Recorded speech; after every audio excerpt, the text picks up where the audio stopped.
माननीय उच्च न्यायालय में गत वर्ष कुछ पीड़ित पक्षों के द्वारा किए गए थे, जिसमें मुख्य रूप से आरोप था कि कुछ आपराधिक तत्व जो है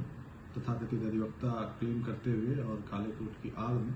अवैध तरीके से जमीन और मकान कब्जाने में संलिप्त हो गए, जिसके विरुद्ध कड़ी कार्रवाई किए जाने की आवश्यकता है। इस रिट की सुनवाई समय समय पर हुई और माननीय उच्च न्यायालय द्वारा कई सारे इसमें निर्देश निर्गत किए गए हैं और इसकी सुनवाई वर्तमान में भी प्रचलित है,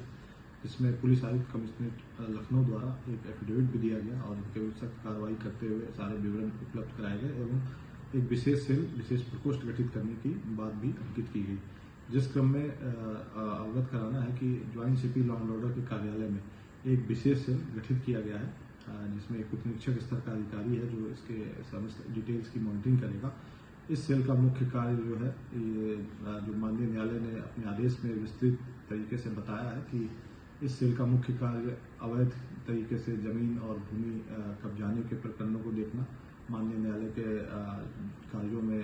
बाधा पहुंचाने वाले प्रकरणों को देखना, गवाहों को धमकाना, वादकारी को धमकाना, ऐसे प्रकरण की मॉनिटरिंग की जाएगी।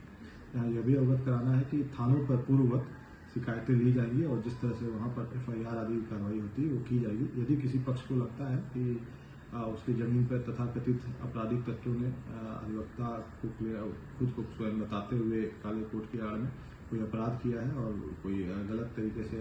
मकान कब्जाने का प्रयास किया गया है और उसकी सुनवाई यदि नीचे स्तर पर नहीं हुई है तो वो अपनी बात joint CP law and order के कार्यालय में उपस्थित होकर रख सकता है, जिसमें सघन जांच कराते हुए आवश्यक विधिक कार्रवाई की जाएगी और ऐसे समस्त प्रकरणों की विस्तृत मॉनिटरिंग करते हुए इसको लॉजिकल कंक्लूजन तक ले जाया जाएगा। धन्यवाद।